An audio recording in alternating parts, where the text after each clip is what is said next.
La palabra del Señor. Gloria a Jesús. Un abrazo para todos nuestros hermanos que nos escuchan en las diferentes o por los diferentes medios. Y qué bueno poder llegar también a sus hogares, a sus vidas, a sus oficinas, los que nos escuchan en otro día. De verdad un abrazo aquí y deseamos lo mejor para todos en Cristo Jesús. Bueno, vamos a orarle al Señor por esta palabra que nos va a dar hoy. Así que nos ponemos los que estamos aquí sobre los pies. Si tú quieres, allá donde estás también te puedes poner sobre los pies. Y vamos a consagrarle esta palabra a Dios. Padre, tú que estás en los cielos, permítanos venir hoy a tus pies, oh Cristo Jesús, con el fin, Señor, de santificar tu nombre, Dios, a través de esta palabra, Señor. Permite, Dios, que el reino, Señor, tu reino, a través de la revelación, Señor, de tu palabra, venga hoy sobre nosotros, Padre. Nos des entendimiento, sabiduría, Dios, para estar, Señor, con nosotros en este día. Gracias, Señor, que cada momento, Dios, que nos regalas, estamos contigo, Dios. Nos permites estar contigo. Dice que si permanecemos en ti, tus palabras en nosotros, de Juan 15:7, Señor, tú, Señor, escucharás lo que te pedimos, Padre. Así que, Señor, mientras que escuchamos y escudriñamos tu palabra, Dios, haz las sanidades y milagros que a ti te plazca, Señor, sobre tus hijos e hijas en esta mañana, Dios. Que tu bendición, Padre, Hijo y Espíritu Santo, traiga revelación, Señor, sobre la palabra que nos das hoy. En Cristo Jesús, gracias, Señor. Gracias, Dios. Mateo capítulo 16, estamos escudriñando el capítulo 16 de Mateo y vamos a mirar del 19 y 20, versos 19 y 20, los que vamos a mirar hoy.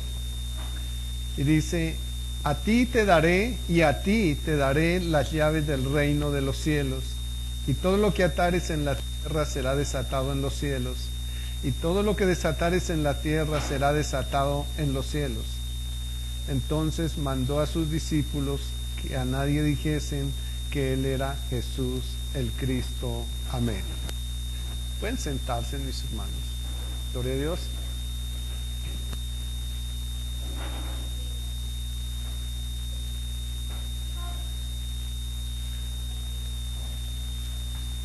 Si alguno de mis hermanos no tiene ahí Biblia, ahí le facilitan una Biblia en la recepción. Mi hermana Magali, por favor, les quito una Biblia a los que no tengan Biblia. Ahí hay unas rosaditas, creo que son. No, rosaditas. Esas.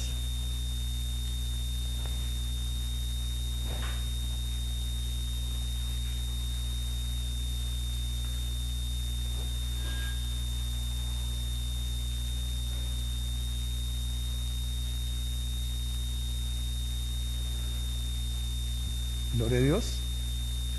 Vamos a asegurarnos que lo que nos enseñan está ahí en la palabra del Señor. Por eso es importante tener la palabra a la mano. ¿Amén? Gloria a Jesús. Es bueno que traigan su Biblia. Los que nos congregamos debemos andar con la Biblia, ¿no? Porque el Señor dijo: si alguno quiere venir en pos de mí, tome cada día su cruz y sígame. La cruz de Cristo es la palabra del Señor, ¿sí? Entonces, hay que tomarla, hay que ser obedientes con el Señor. Amén. Mateo 16, del 19 al 20, le habla aquí Jesús a una pregunta. Es la respuesta de una pregunta que les hace a sus discípulos y que Pedro recibe la revelación diciendo que Él es el Cristo. Y eso le permite el Señor decirle aquí: y a ti te daré las llaves del reino de los cielos. Y todo lo que atares en la tierra será desatado en los cielos, y todo lo que desatares en la tierra será desatado en los cielos. Entonces, dice, mandó a sus discípulos. Aquí les estaba hablando a todos, no solamente a Pedro. Ahí miramos que a todos les estaba hablando, que a nadie dijesen que él era Jesús el Cristo. ¿Cuáles son las llaves del reino de los cielos para nosotros? La palabra, ¿cierto? Así que cuando tú cargas la Biblia, ¿qué estás cargando? La llave del reino de los cielos, ¿cierto? Solamente a través de ella nosotros podemos ir al reino de los cielos. Por eso es importante tener eso claro. Ahí tenemos la llave del reino de los cielos. Por eso aquí la tenemos en la Biblia.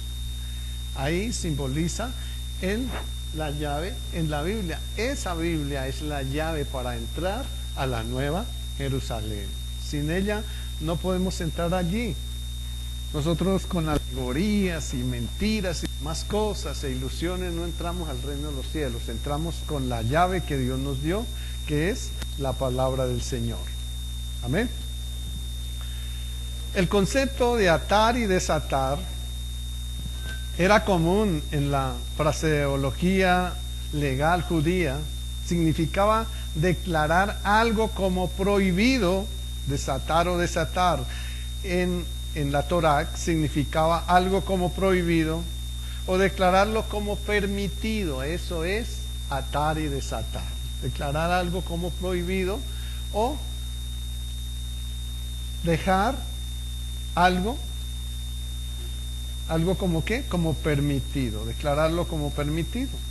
Así que en este versículo Jesús está hablando directamente al apóstol Pedro e indirectamente a los otros apóstoles, significando que Pedro tenía el derecho de entrar en el reino por sí mismo.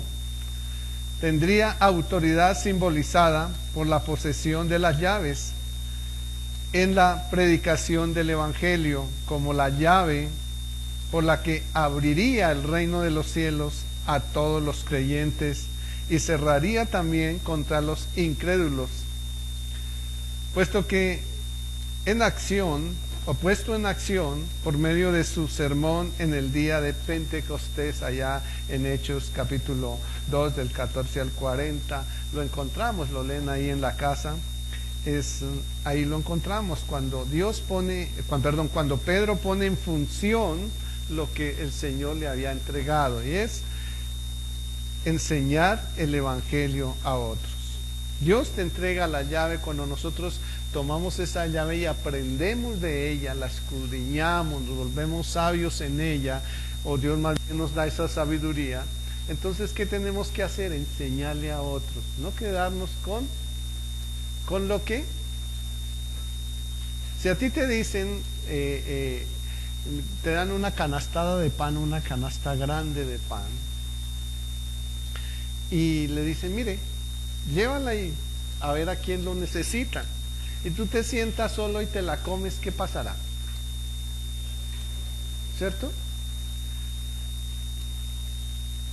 Entonces, nosotros tenemos el alimento en la palabra del Señor. Dios nos la entrega. Cuando Dios nos da sabiduría es porque nos está entregando esa canasta de bendición. ¿Y esa canasta de bendición para qué es? Para que la compartamos con otros, no que nos la quedamos comiendo nosotros solos. Tenemos que compartirla con otros. Para eso Dios nos da la palabra de bendición. Y eso fue lo que Pedro hizo. Pedro recibe ese poder de la llave y lo comparte con otros. Y en su sermón allá en Hechos capítulo 2 del 14 al 40 notamos cómo él pone en práctica lo que Jesús le había ordenado. Y Jesús nos ordena a todos igual. Ahí en Mateo 28, 19 y 20 nos enseña a ir y hacer discípulos a todas las naciones, bautizándolos en el nombre del Padre, del Hijo y del Espíritu Santo.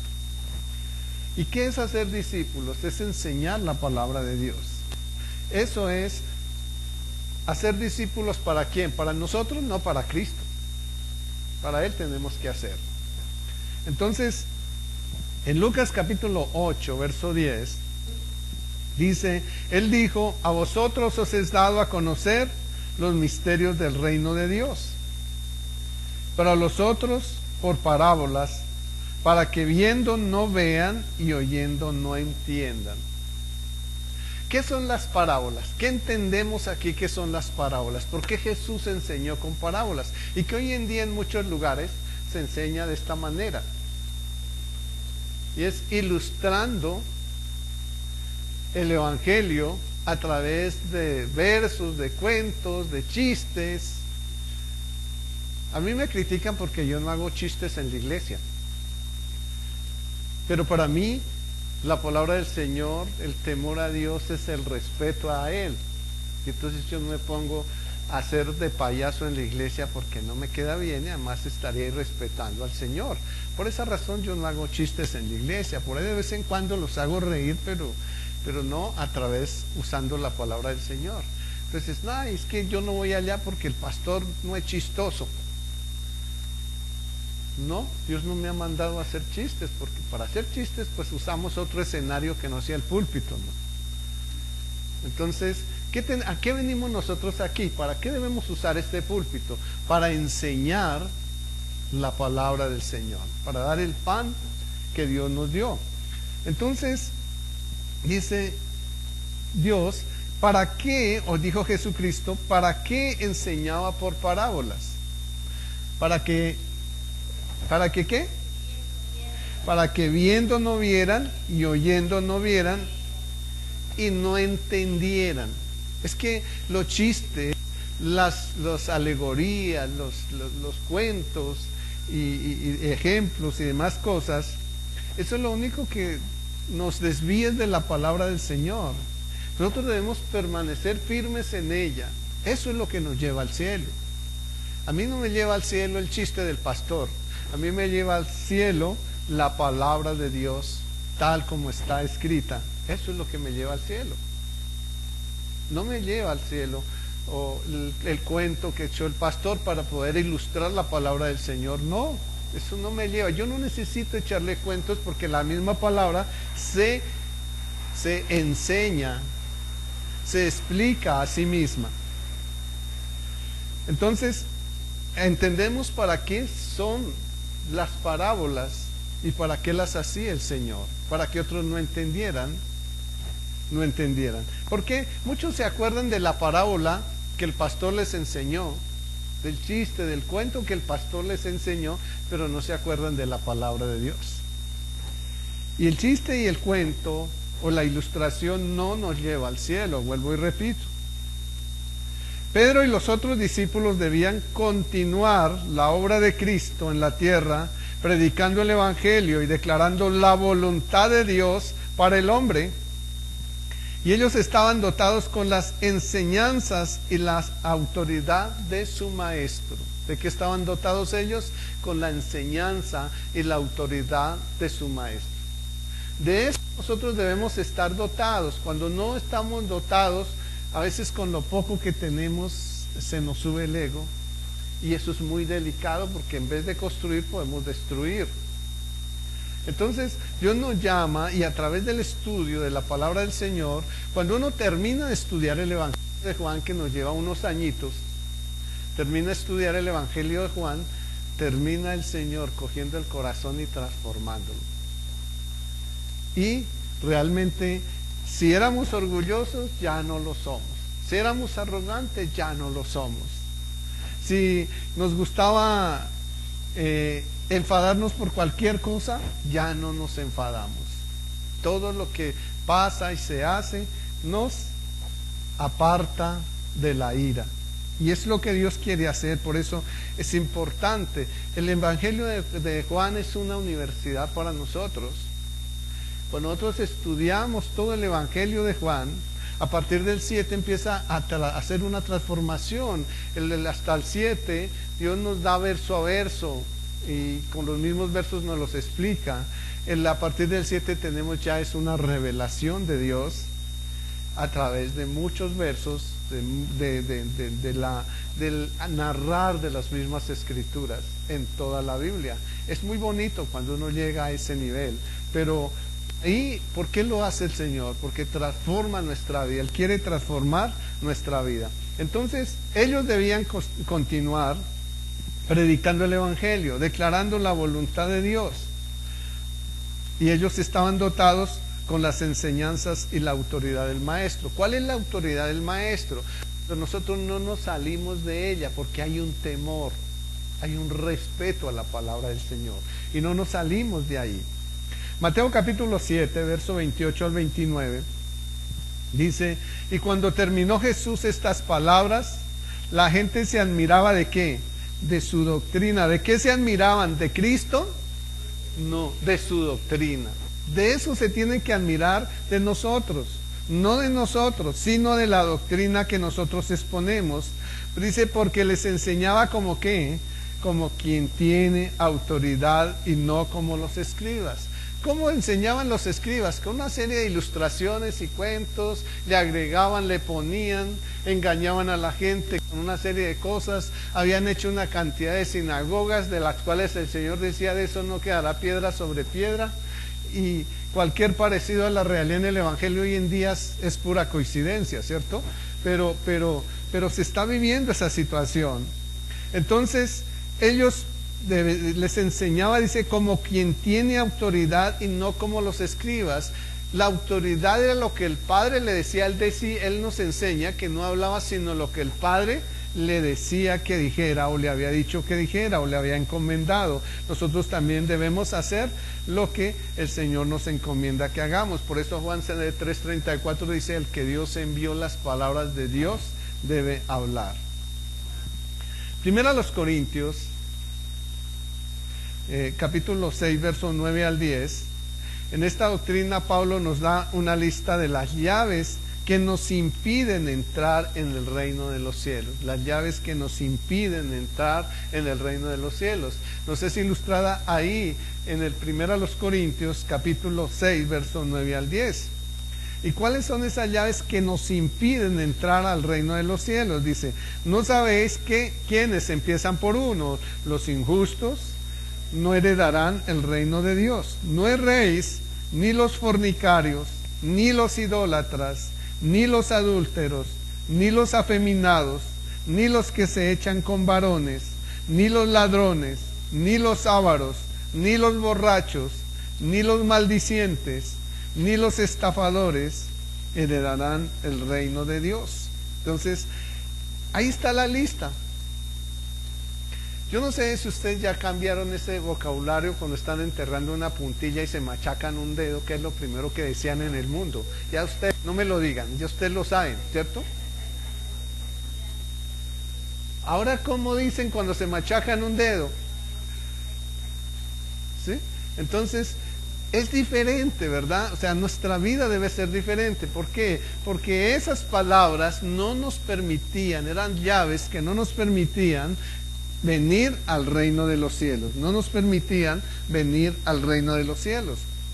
Entonces hay varias cosas ahí: los fornicarios, los idólatras, los adúlteros, los afeminados, los que se echan con varones, los ladrones, los ávaros, los borrachos, los maldicientes, los estafadores, los mentirosos. Todos están aquí dentro del rango que no nos deja, la llave que no nos deja entrar en el reino de los cielos. En ese orden, Jesús dice a Nicodemo, ¿qué le dijo a Nicodemo en Juan 3:3? Respondió Jesús y le dijo, de cierto te digo, que el que no naciere de nuevo no puede ver el reino de los cielos. ¿Y qué es nacer de nuevo ahí? ¿Cómo tenía Nicodemo que nacer de nuevo?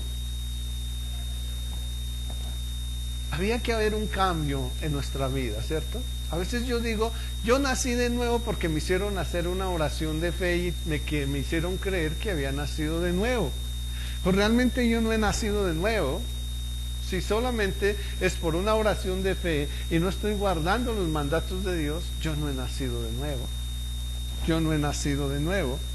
Y Jesús le dice aquí a Nicodemo que era necesario nacer de nuevo. Dice, respondió Jesús y le dijo, de cierto te digo, que el que no naciere de nuevo no puede ver el reino de Dios. Pero ¿cómo nacer o cómo hacer ese nuevo nacimiento en nosotros? Y Santiago 1:18 empieza a darnos esa ilustración, ¿Qué dice Santiago 1:18? Dice, Él de su voluntad, ¿qué es la voluntad de Dios? Nuestra santificación. Entonces, ya empezamos a entender entonces qué es y cómo nacer de nuevo, porque 1 Tesalonicenses 4:3 dice que la voluntad de Dios es nuestra santificación. Entonces, dice, Él de su voluntad nos hizo nacer por la palabra de verdad, para que seamos, ¿qué? Dice, primicias de sus criaturas, primicias de sus criaturas. ¿Cómo nacemos de nuevo? Por la palabra de verdad, ¿cierto? No por una oración de fe, por la palabra de verdad, por la palabra de verdad. La oración de fe es el principio, el primer paso que a lo mejor nos llama a dar, pero ahí no hemos nacido de nuevo. Tenemos que nacer de nuevo, dice ahí, por la palabra de verdad. Y precisamente el mismo Pedro lo reafirma en 1 de Pedro 1:23. ¿Qué dice 1 de Pedro 1:23?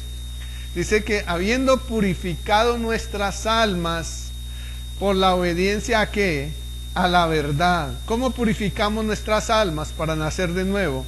Por la obediencia a la verdad. Dice, mediante el Espíritu, para el amor fraternal no fingido, amados unos a otros entrañablemente, de corazón puro. Y mire lo que continúa diciendo. ¿Qué dice ahí? Siendo que renacidos no de simiente corruptible, sino de incorruptible. ¿Y qué es la simiente incorruptible? Dice, por la palabra de Dios que vive y permanece para siempre. Entonces somos renacidos por una simiente incorruptible, y esa simiente incorruptible que es Cristo es la palabra de Dios que vive y permanece para siempre. Él nos dejó ese testimonio, y ese es el que tenemos que vivir nosotros. Así que solo la palabra de Dios incorruptible son esas llaves que nos permiten entrar en el reino de Dios, en el reino de los cielos. Cuando los apóstoles ataban algo o lo prohibieron en la tierra por estar sujetos a la doctrina de Cristo, estaban llevando a cabo la voluntad de Dios en ese asunto. Y cuando desataban algo o lo permitían en la tierra, también estaban en la orden de cumplir el plan eterno de Dios. Y una de las llaves esenciales para el reino de los cielos es arrepentimiento. La misma palabra nos lleva a eso, al arrepentimiento. ¿Qué dice Mateo 4:17?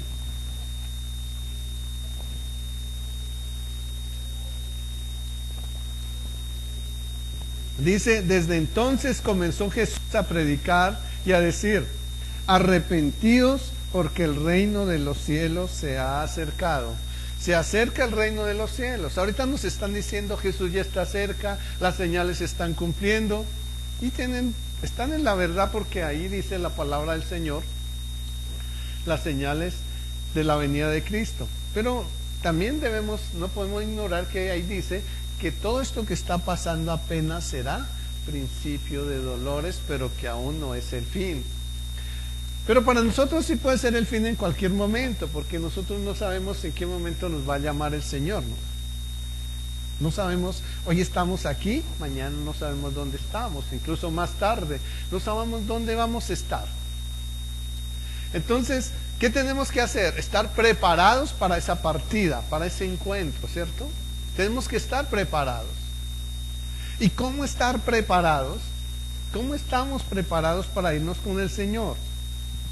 Pues cuando somos obedientes a la palabra de Él, cuando tenemos conocimiento de esa verdad, pero no solamente debemos ser oidores, sino tenemos que ser, dice Santiago, hacedores de esa palabra.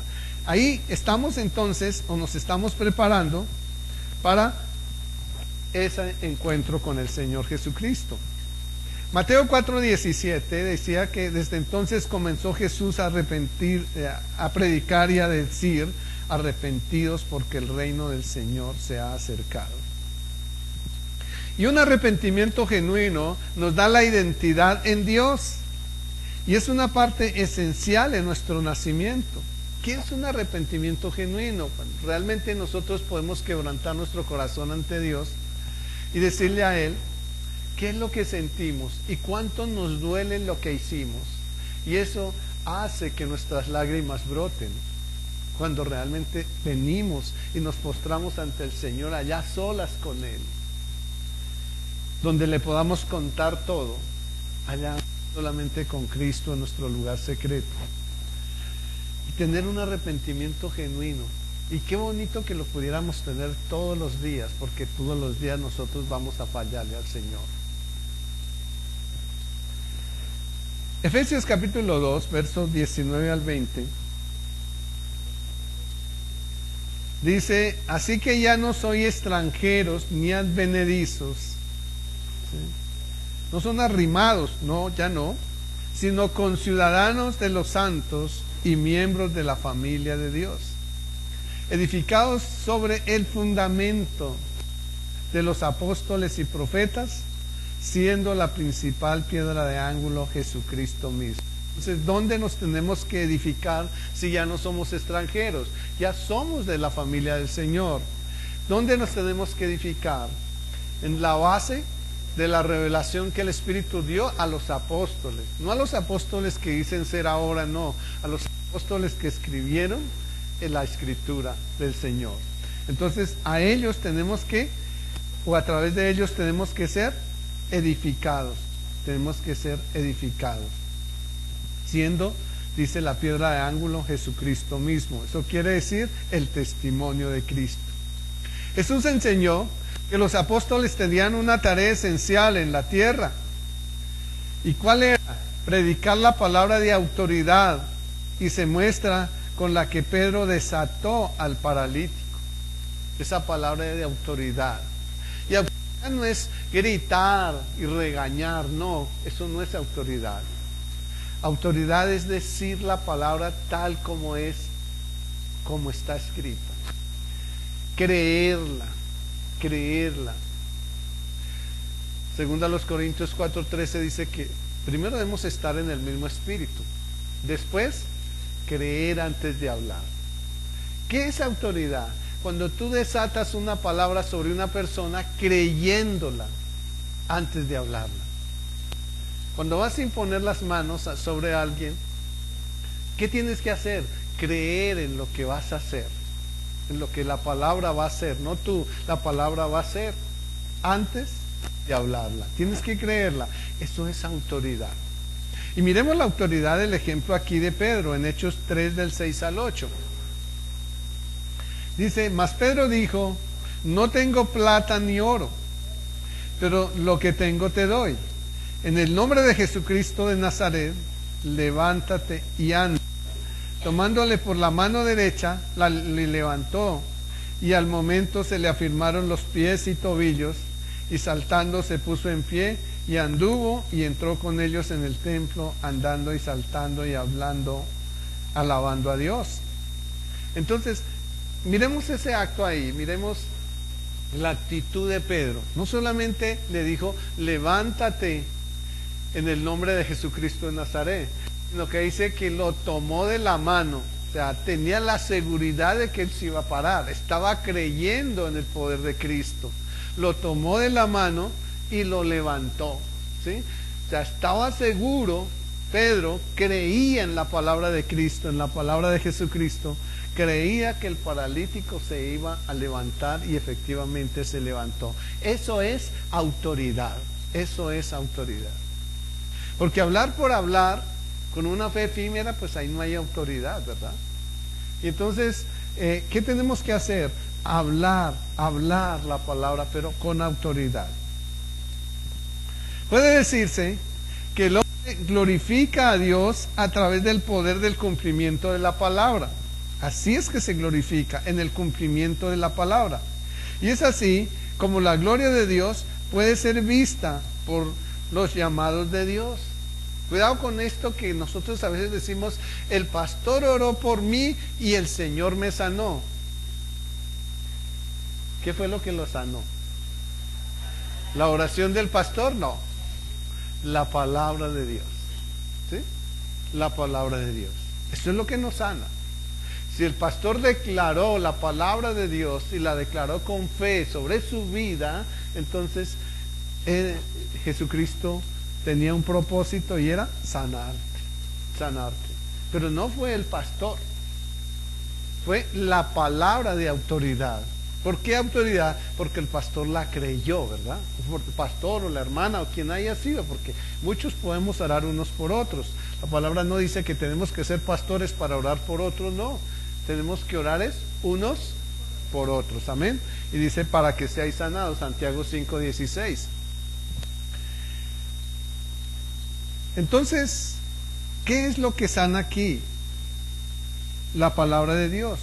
Y Dios se glorifica a través del cumplimiento de su palabra. Y es así como la gloria de Dios, dice, puede ser vista por los llamados de Dios, por los llamados de Dios. Isaías 43:7 dice, todos los llamados en mi nombre, para gloria mía, los he creado y los formé. Así que si Dios te llama a orar por otros, ¿para qué lo llama Dios? ¿Para qué lo llama Dios? ¿Para qué te formó Dios en sabiduría? ¿Para gloria tuya? No. ¿Para quién? Para la gloria de Dios.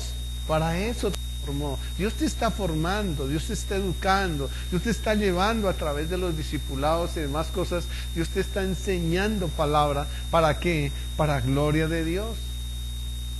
No para que me admiren a mí porque sé mucha doctrina, no. No es para eso, es para la gloria de Dios, porque cuando busco mi propia gloria, entonces estoy alejado de Dios, de la gloria del Señor.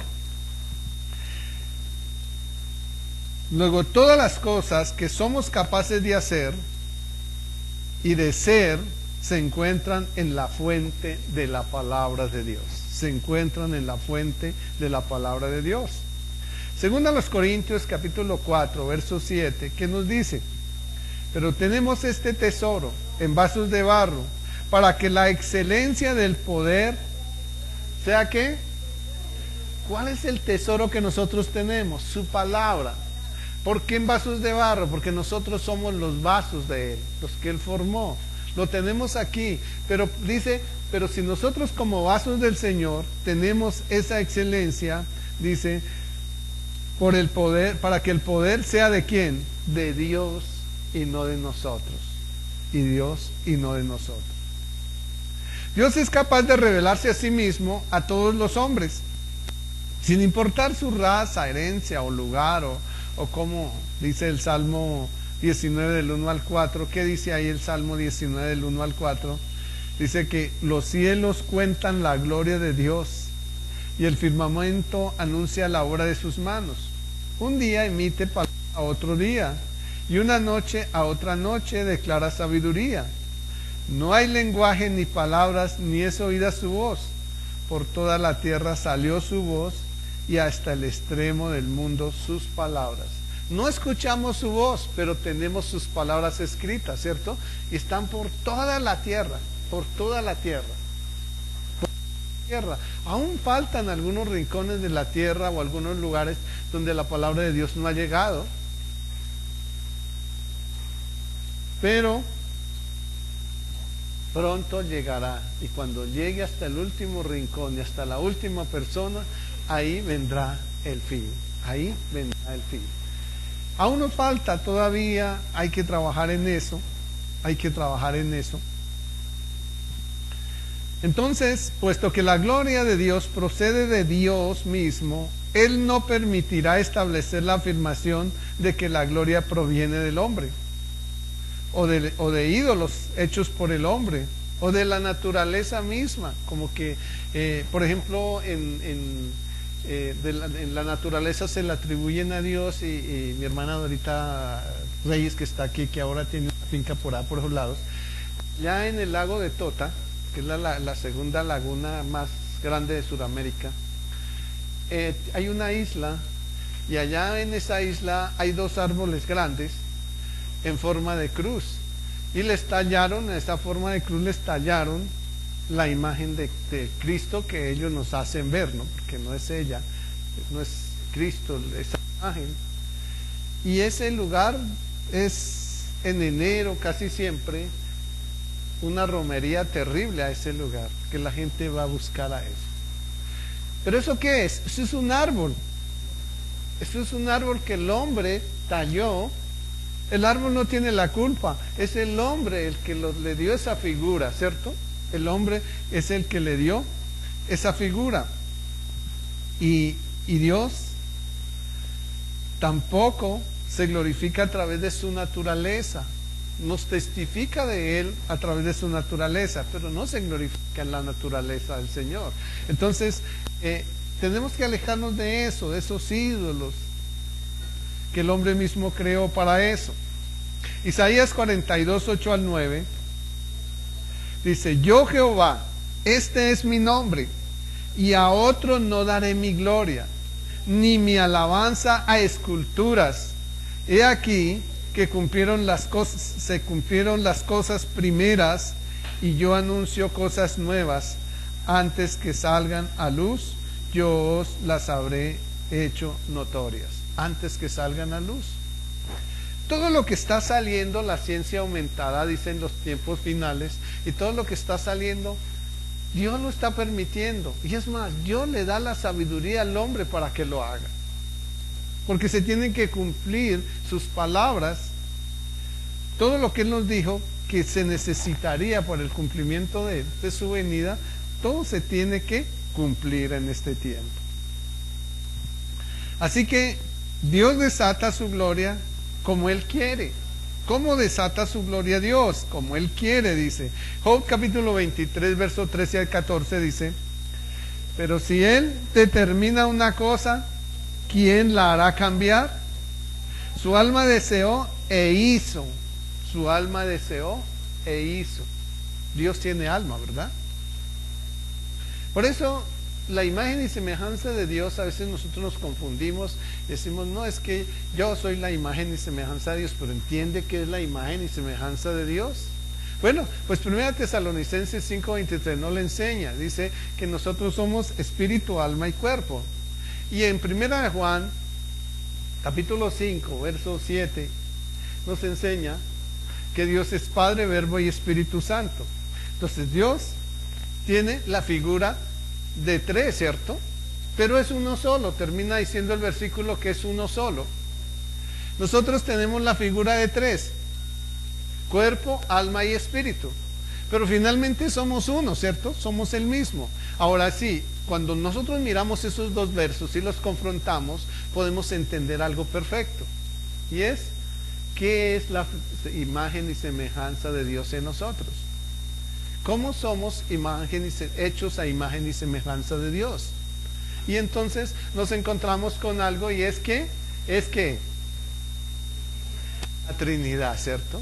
¿Cuál es la imagen y semejanza de Dios del hombre en el hombre? Y es la Trinidad, la Trinidad. Ahí lo encontramos y es perfecto. La misma Escritura no nos lo explica, el hombre no nos lo tiene que explicar, la misma Escritura nos lo explica, pero por falta de estudio muchas veces no lo entendemos.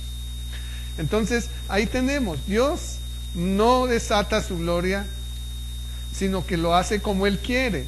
Dice: pero si determina una cosa, ¿quién lo hará cambiar? Su alma deseó e hizo. Dios tiene alma, y lo miramos. Salmo 115:3, ¿qué dice?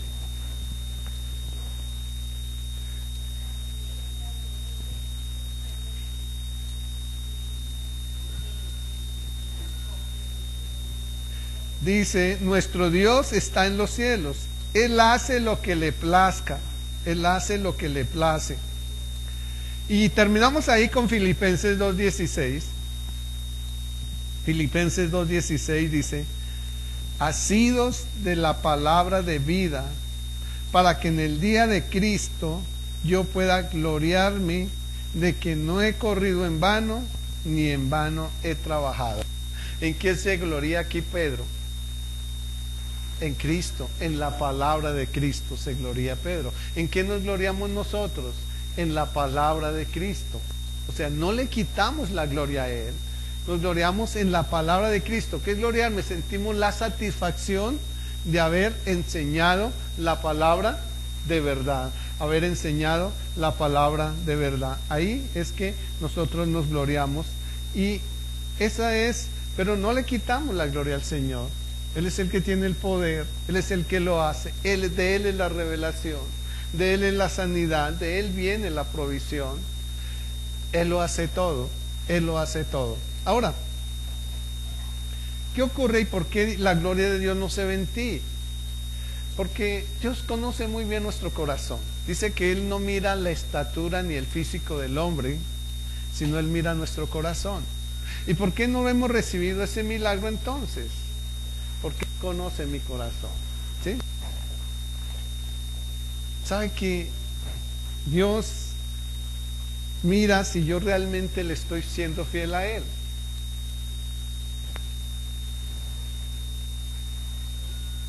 Y cuando le soy infiel, pues Él detiene la bendición. ¿Por qué? Porque ¿qué pasaría si yo estoy en pecado, le estoy desobedeciendo al Señor? No solamente en pecado, porque cuando cumplo a Dios también le estoy fallando a Él. Entonces, Él, si me da la bendición aún con mis errores y defectos, pues mi alma se va a perder.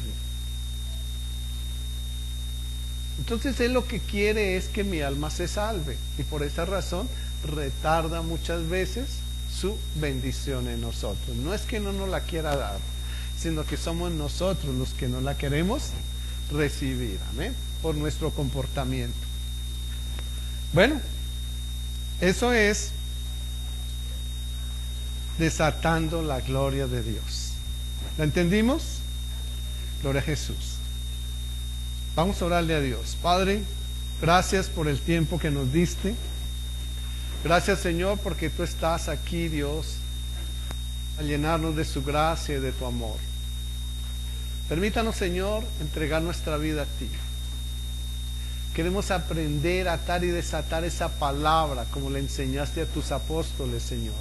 Lo malo y lo bueno, Dios.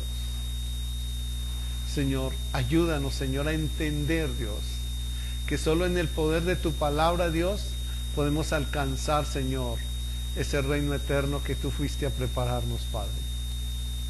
Así que guárdanos allí, Señor. Aléjanos, Señor, de las falsas doctrinas, Dios. Tu palabra dice que tú no habitas en templos hechos por manos de hombres, Dios mío. Y eso es una desobediencia a tu palabra, Dios, cuando hacemos contrario a lo que tú nos dices, Padre amado. Así que, Señor, aquí estamos, Señor, Padre Celestial, unidos en un mismo espíritu, en un mismo amor. Señor, para que seas tú obrando en nuestra vida, en este templo donde tú ahora habitas, Señor. Ayúdanos a cuidar este templo, y no solamente nuestro, sino el de otros, Dios, para que tú habites, Señor, ahí en ellos, Padre eterno. Aléjanos, Señor Dios, de aquellas mentiras, Señor, de construir templos en la tierra, Dios mío. Aléjanos de ellos, Señor. Tu palabra dice que con ellos ni comamos, Padre amado. Señor, de aquellos que hacen negocios, Dios, con la fe del pueblo tuyo, Señor. Señor, apártanos de ellos y permite, Dios, que caminemos una vida recta, Señor. Ayúdanos a permanecer en esas manadas pequeñas que nos enseña, Señor, en Lucas 11:32, Señor, y 34, Padre eterno. Señor, porque tú dices, Señor, no temáis manada pequeña, porque a vosotros os es dado el reino de los cielos, Señor. Que no seamos sordos a tu palabra, Dios mío. Que caminemos con ella, Dios, y no con lo que los hombres nos hacen creer, Padre amado. Que tu bendición, Padre, Hijo y Espíritu Santo, abra nuestro entendimiento, te glorifiques en nosotros y permanezca para siempre. Dejamos, Señor, nuestra vida en tus manos, Padre amado, y, Señor, danos la protección, permítanos estar bajo tus alas, Señor. Rodéanos con tus ángeles que nos guarden en todos nuestros caminos, Señor. Nuestro pie, nuestros vehículos y demás cosas que nos has dado, no tropiecen, Señor, y tengamos algún accidente, Padre. Guarda, Señor, nuestras vidas y las de nuestras familias, amado, y permite, Señor Dios, que esta semana sea una semana llena de bendición. En Cristo Jesús, amén. Que el Padre de mi Señor Jesucristo les continúe bendiciendo.